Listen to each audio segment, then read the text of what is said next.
नमस्कार, एक बार फिर से आप सभी का स्वागत है। सात की बड़ी बात के इस बुलेटिन की शुरुआत करेंगे क्राइम की कुछ बड़ी खबरों के साथ, जिससे आपको भी सतर्क रहने की जरूरत है। जी हां, छत्तीसगढ़ के सरायपाली इलाके छिबर्रा गांव में बारात में नाचने को लेकर एक विवाद खून के साथ खत्म हुआ। पुलिस के मुताबिक सरायपाली के गांव छिबर्रा में आशीष साहू की बारात आई थी। बारात में नाच रहे युवकों से गांव के कुछ लोगों का विवाद हो गया।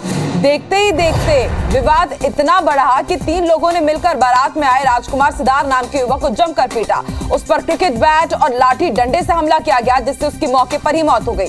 पुलिस ने 3 आरोपियों में से 2 को गिरफ्तार कर लिया है। बाराती में कुछ झगड़ा उत्पन्न हो गए तो बोल के बोली अगर परिजन ला बता दो करके, तो मैं और बड़े भाई ला सुबह जाके बताया कि वो सरायपाली अस्पताल में हवे देखे बस चली ऐसे ठीक है। तो मैं 2 आदमी लेके आए हूँ और का बार झगड़ा हुई कैसे हुई मैं नहीं जानूँ। यहाँ के देखना तो होकर मृत्यु हो गई बोल के बताइए। घटना में शामिल 2 व्यक्तियों को हमारे द्वारा तत्काल गिरफ्तार किया गया है और जो आई विटनेस है वो भी बता रहे हैं कि तीनों लड़कों ने इस घटना को अंजाम दिया है। तीसरे आरोपी के बारे में भी पुलिस को पता चला है, इसकी गिरफ्तारी के लिए टीम रवाना की गई। रायपुर के साथ ही आसपास के क्षेत्रों में इन दिनों क्राइम की वारदातें लगातार बढ़ती हुई नजर आ रही है। सरायपाली में बारात में विवाद इतना बड़ा कि वहां पर एक मर्डर को अंजाम दिया गया। आपको बता दें कि एक बारात पहुंची थी और वहां पर गांव के कुछ युवकों के साथ कुछ बारातियों की विवाद हो गई और उसके बाद डांस को लेकर हुए विवाद में बाराती को पीट कर मार डाला गया। बताया जा रहा है क्रिकेट बैट के साथ ही बेहद बेरहमी के साथ उसके साथ मारपीट की गई और उसके बाद जिस युवक के साथ मारपीट की गई थी उसने दम तोड़ दिया।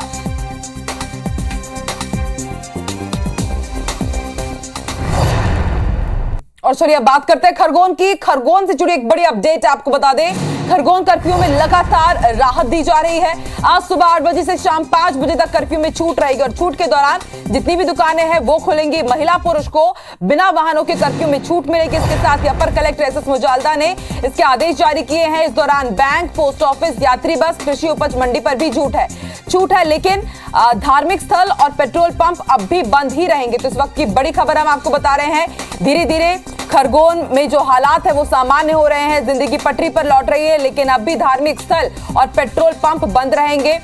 जो महिलाएं हैं और पुरुष है, अगर उन्हें अपने घर के बाहर निकलना है, कुछ सामान लेना है, तो बिना वाहनों के वो घर के बाहर निकल सकते हैं और सामान ले सकते हैं।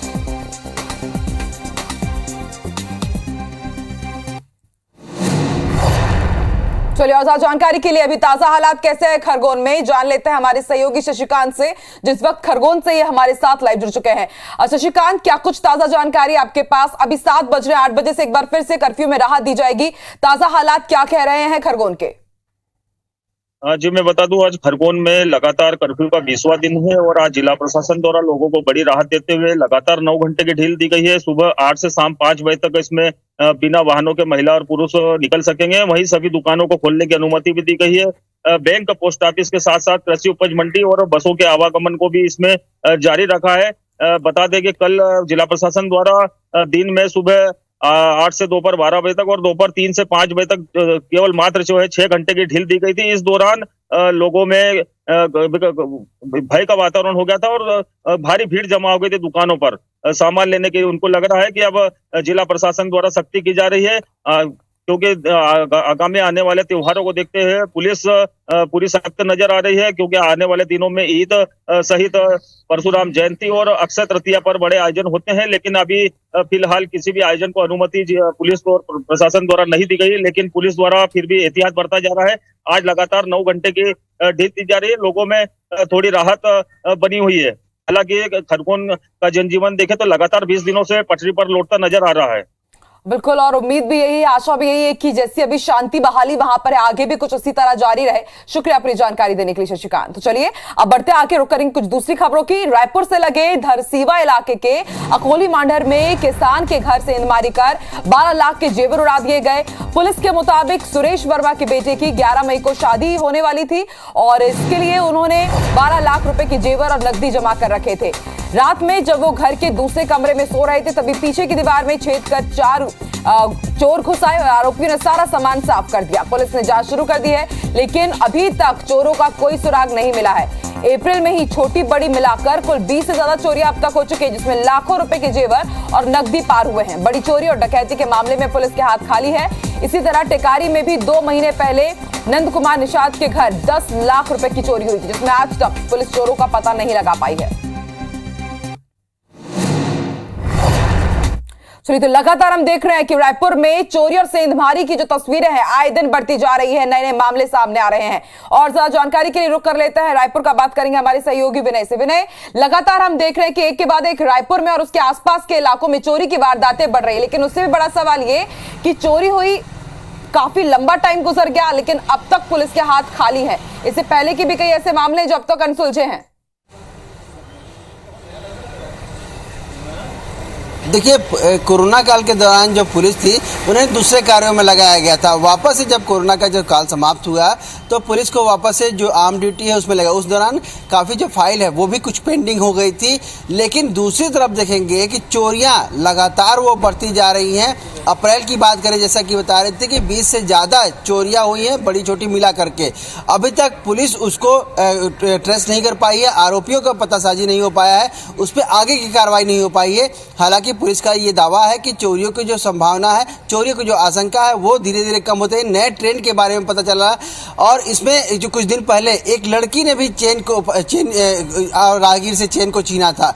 ये इसमें महिला भी हो सकती है, पुरुष भी हो सकते हैं और ये भी हो सकता है कि जो पास पड़ोस के जो लोग हैं वो भी हो सकते हैं। इसमें जो कल की घटना है उसमें ये देखना पड़ेगा कि ग्रामीण क्षेत्रों में वो चोरियां ज़्यादा बढ़ रही हैं, जिसके कारण से पुलिस को जो सीसीटीवी फुटेज के सहायता से जो चोर को पकड़ने में मदद मिलती थी वो नहीं हो पा रही, क्योंकि कल की भी जो एरिया है वो ग्रामीण एरिया है और वहाँ पर सीसीटीवी फुटेज नहीं था, जिसके कारण से पुलिस अभी तक उसको पता नहीं कर पाई है। हालांकि ये संभावना जताई जा रही है कि जल्द से जल्द चोरी को पकड़े, क्योंकि गांव में एक और चोरी हुई थी। इसका मतलब है कहीं ना कहीं कोई ना कोई उनको देखा होगा या किसी से सहूलिया बना करके उसको ये पकड़ने की कोशिश की जाएगी। बिल्कुल विनय समझा सकता है कि कहीं तो चूक हो रही है कि पुलिस इतने जल्दी ये कड़ी जोड़ नहीं पा रही है और इतना वक्त बीत जाने के बाद भी खुलासा नहीं हो पा रहा। आप बने रहिए विनय, अगली खबर के लिए भी आपकी तरफ रुख करेंगे। तो दर्शकों को बता दें कि लगातार हम देख रहे हैं कि रायपुर में चोरी की वारदातें बढ़ रही है। वही चिटफंड कंपनी को लगातार लेकर के शिकंजा कसता जा रहा है। चिटफंड समेत दूसरे प्रदेश में चिटफंड कंपनी चलाकर करोड़ों की ठगी के आरोपियों को पूछताछ के लिए जशपुर से रायपुर लाया गया। आजाद चौक थाने की पुलिस प्रोडक्शन वारंट पर आरोपियों को यहां लेकर आई है। पुलिस के मुताबिक गुरु कृपा इंफ्रास्ट्रक्चर चिटफंड कंपनी के 3 डायरेक्टर अविनाश कुमार चंद्रवंशी, दिलीप कुमार देवांगन और वीरेंद्र कुमार सिंह और बिट्टू के खिलाफ आजाद चौक थाने में एफआईआर दर्ज किया गया है। साल 2017 में शिकायत के बाद तीनों के खिलाफ कार्रवाई की गई थी। तीनों फरार आरोपी जशपुर जिले के पत्थल गांव के जेल में बंद थे, जिन्हें रायपुर के पुलिस प्रोडक्शन वारंट पर लेकर रायपुर लाई है। लगातार हमारे सहयोगी विनय हमारे साथ लाइव जुड़े हुए हैं। विनय, चिटफंड कंपनियों के खिलाफ लगातार शिकंजा कसा जा रहा है, ये नया मामला क्या है, इसके बारे में जानकारी दीजिए। देखिए, तेजी से लोगों को अमीर बनने का जो लालच है ये काफ़ी खराब है और ये लंबे समय से छत्तीसगढ़ में चलता आ रहा था। मुख्यमंत्री ने कई बार संज्ञान लिया है, कई बार जो आदेश दिया है अधिकारियों को कि इसके खिलाफ सख्त कार्रवाई है, लेकिन उसके बावजूद भी लोग अलग अलग प्रकार का झांसा देकर के लोगों को जो उनसे पैसा वसूल लेते हैं। ये जो मामला है, जो गुरु कृपा इंफ्रास्ट्रक्चर जो कंपनी है, इसके 3 जो दिलीप, वीरेंद्र और अविनाश, ये 3 लोग हैं। ये डायरेक्टर बन करके लोगों से पैसा लेते थे और न केवल छत्तीसगढ़ में बल्कि दूसरे राज्यों में भी ये जा करके वहाँ से भी लोगों को उनसे पैसा वसूलते थे। फिलहाल इनको तीनों को जो जशपुर में इनकी जेल में बंद किया गया था, लेकिन रायपुर में भी मामला यहाँ पर भी इनका दर्ज है आजाद चौक थाने पे। अब जब जो आजाद चौक थाने को पता चला है कि वहाँ पर भी जो जशपुर में ये लोग बंद थे, तो वहाँ से उनको ले आई है रिमांड में और यहाँ पर उनको पूछताछ करेगी किस तरह से ठगी करते थे, कितना पैसा इन्होंने लिया है, इसके जो दस्तावेज क्या है, अगर दस्तावेज नहीं है तो किसके आधार पर ये पैसा दे, ताकि जो यहाँ मामले दर्ज हैं उनकी जो आगे की कार्रवाई कर सके। क्योंकि 2017 का ये मामला है और अब से आजाद चौक थाने के जो हाथ है वो खाली हैं, इस पर कार्रवाई सुनवाई नहीं हो पा रही थी। कई लोग उसके जो पीड़ित हैं उन्होंने बार बार गुहार लगाई है। बिल्कुल विनय, और लगातार देखा जा रहा है पिछले कुछ महीनों से एक के बाद एक जो चिटफंड कंपनी उनके जो डायरेक्टर पर शिकंजा कसा जा रहा है और उनसे जितनी राशि है संपत्ति को करके जो निवेशक है उनको लौटाया भी जा रहा है। एक और बड़ी कार्रवाई की गई है। शुक्रिया पूरी जानकारी देने के लिए। एक बार फिर से रुक करेंगे कुछ दूसरी खबरों की तरफ। चलिए अब रुक कर लेते हैं कुछ बड़ी पॉलिटिक्स खबरों का। आज अगर बात की जाए तो दिल्ली में आज बेहद बड़ा सम्मेलन होने जा रहा है। सीएम सीजे का संयुक्त सम्मेलन होगा। मुख्यमंत्री और मुख्य न्यायाधीशों के सम्मेलन का आज आयोजन है। प्रधानमंत्री नरेंद्र मोदी सम्मेलन का उद्घाटन करेंगे और इसमें छत्तीसगढ़ के सीएम भूपेश बघेल और मध्य प्रदेश के सीएम शिवराज सिंह चौहान भी शिरकत करेंगे। आपको बता दें नई दिल्ली के विज्ञान भवन में यह सम्मेलन आयोजित होगा। आरबीसीसी प्रेसिडेंट स्टेट में आज रात्रि भोज में भी शामिल होंगे। प्रधानमंत्री नरेंद्र मोदी ने सभी मुख्यमंत्रियों को डिनर पर आमंत्रित किया है। तो आज का दिन राजनीतिक खबर से बेहद खास, क्योंकि प्रधानमंत्री नरेंद्र मोदी तमाम मुख्यमंत्रियों के साथ डिनर करेंगे। उसके साथ ही सीएम सीजे जो संयुक्त महासम्मेलन है उसमें भी आज तमाम राज्यों के मुख्यमंत्री शिरकत करेंगे। मध्य प्रदेश के सीएम शिवराज सिंह चौहान कल रात दिल्ली के लिए रवाना हो चुके हैं। वहीं सीएम भूपेश बघेल भी इस कार्यक्रम में शिरकत करेंगे और प्रधानमंत्री नरेंद्र मोदी से मुलाकात भी होगी।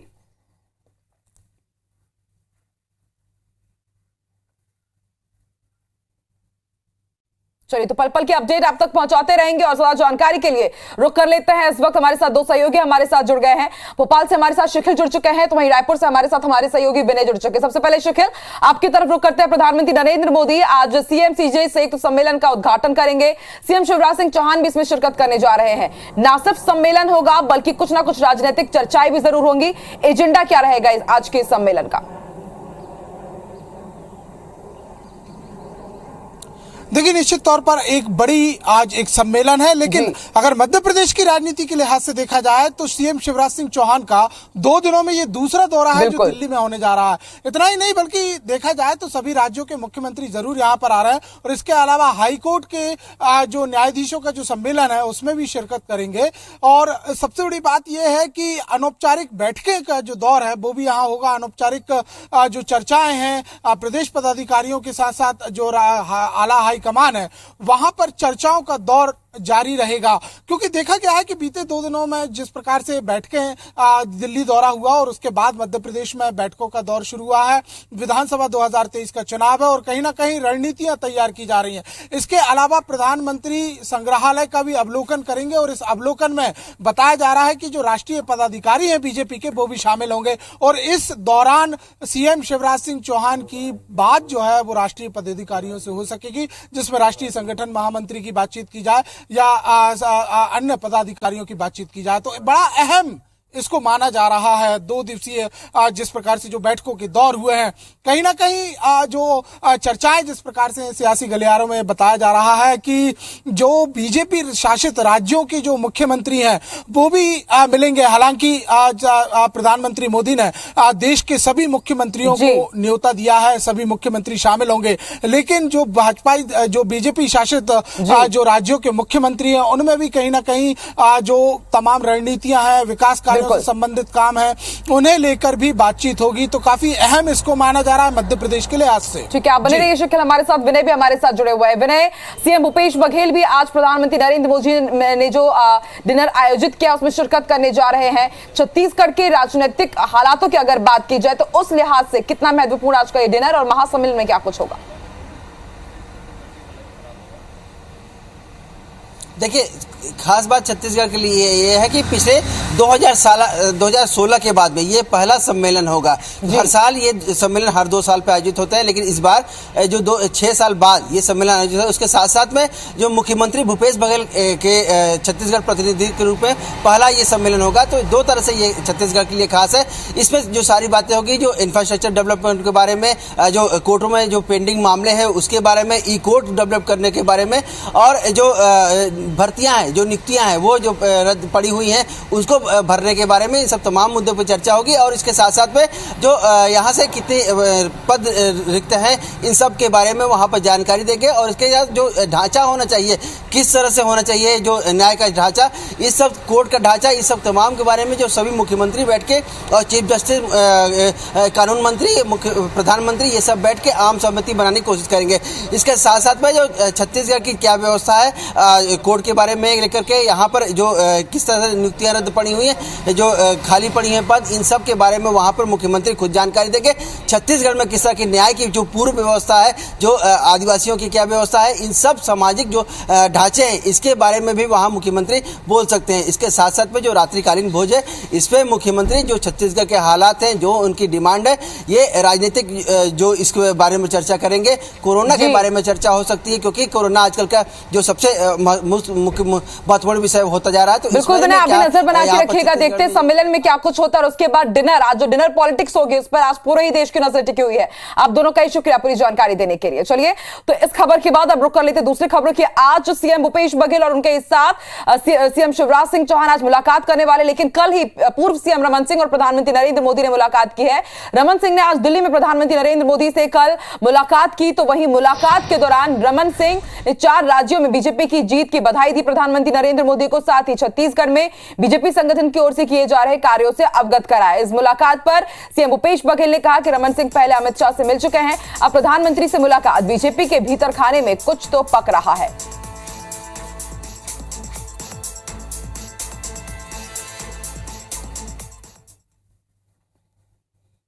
पिछले दिनों अमित शाह जी से मुलाकात हुई, अब प्रधानमंत्री से मुलाकात, इसका मतलब भारतीय जनता पार्टी में कुछ तो अंदर खाने में पक रहा है, जो निकट भविष्य में सामने आएगा और कुछ तो परिवर्तन के संकेत दिखाई दे रहे हैं हमें। तो देश की आजादी के अमृत महोत्सव के देशव्यापी श्रृंखला के तहत मुरैना जिले में 106 अमृत सरोवरों का निर्माण किया जाएगा। केंद्रीय कृषि मंत्री नरेंद्र सिंह तोमर ने मुरैना जिले के प्रवास के दौरान इनमें से कुछ तालाबों के निर्माण स्थल पहुंचकर निरीक्षण किया और कार्य की शुरुआत की। इस दौरान केंद्रीय मंत्री ने अधिकारियों को आवश्यक दिशा निर्देश दिए ताकि इन तालाबों के बनने से किसानों को सिंचाई के लिए काफी सहूलियत हो जाए। दरअसल केंद्रीय मंत्री ने मुरैना जिले के दिमनी विधानसभा क्षेत्र स्थित ग्राम लहर पहुंचे हुए थे, जहां आजादी के अमृत महोत्सव के तहत उन्होंने तालाब बनाया जा रहा है। साथ ही वो जनपद पंचायत अंबा के ग्राम किसरोली में भी निर्माणाधीन तालाब का अवलोकन करने पहुंचे। यही नहीं, बड़फरा में भी तालाब का निर्माण कार्य उन्होंने देखा। ये वर्ष आज़ादी के 75 वर्ष पूरे कर रहा है, इसलिए आज़ादी का अमृत महोत्सव पूरे देश में मनाया जा रहा है। आमतौर पर जब इस प्रकार के आयोजन होते थे तो सामान्य तौर पर सरकारें कुछ सांस्कृतिक कार्यक्रम करती थी और अपनी इतिश्री कर लेती थी। नेताओं के खिलाफ पुलिस केस के विरोध में कांग्रेस पार्टी अब सड़क पर उतरकर बीजेपी को घेरेगी। जी हां, कांग्रेस पार्टी का आरोप है कि पार्टी कार्यकर्ताओं को झूठे केस में फंसाया जा रहा है। सरकार के इशारे पर पुलिस उन्हें यातना दे रही है। चुनाव से पहले बीजेपी के खिलाफ कांग्रेस का यह बड़ा मुद्दा होने जा रहा है। इस आंदोलन की कमान पूर्व मुख्यमंत्री दिग्विजय सिंह ने अपने हाथों में ले रखी है। मैदानी आंदोलन की शुरुआत दतिया से होगी, क्योंकि यहां 50 से ज्यादा प्रकरण कांग्रेस कार्यकर्ताओं और नेताओं पर दर्ज किए गए हैं। यही नहीं, कांग्रेस नेताओं का प्रतिनिधिमंडल मुख्यमंत्री शिवराज सिंह चौहान और बीजेपी के राष्ट्रीय नेतृत्व को भी शिकायती पत्र सौंपेगा। कांग्रेस की इस रणनीति पर बीजेपी ने कहा है कि कांग्रेस के कार्यकर्ता ही इस तरह की गतिविधियों में लिप्त हैं, तो सरकार कानून के तहत कार्रवाई तो करेगी ही। हाईकोर्ट स्तर तक कांग्रेस लड़ेगी, उन नेताओं और कार्यकर्ताओं को सुरक्षा प्रदान करेगी जो इस उत्पीड़न के शिकार हैं।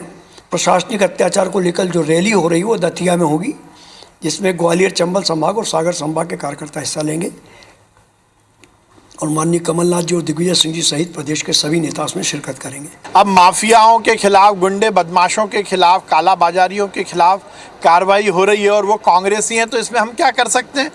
जो भी माफियागिरी करेगा वो किसी से भी जुड़ाव उसे छोड़ा नहीं जाएगा। पर कार्रवाई इसलिए नहीं हो रही कि वो कांग्रेस के कार्यकर्ता, कार्रवाई इसलिए हो रही कि वो दंगाई हैं, गुंडे हैं, माफियागिरी कर रहे हैं, और ऐसे माफियागिरी करने वालों को मध्य प्रदेश में कार्रवाई का सामना करना ही पड़ेगा।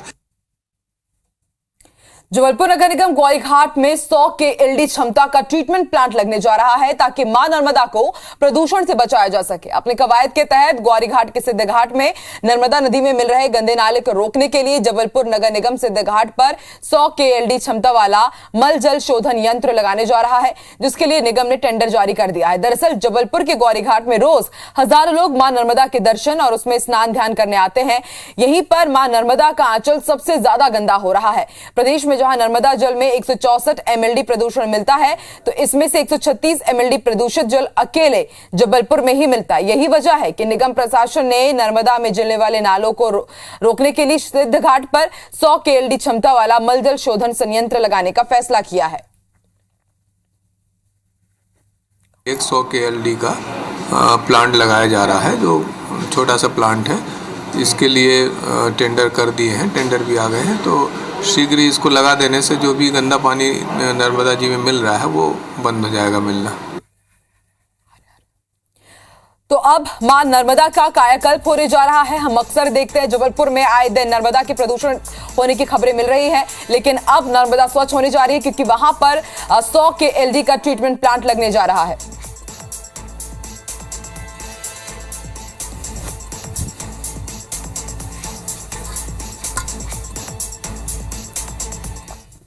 चलिए, और इसी के साथ साथ की बड़ी बात में फिलहाल इतना ही। देश और दुनिया की तमाम बड़ी खबरों के लिए आप लगातार IBC 24 देखते रहिए और आगे देखिए छत्तीसगढ़ी भाषा का हमारा खास बुलेटिन हमर बानी हमर गोत, मेरी सहयोगी रचना नितेश के साथ। शुक्रिया आकांक्षा।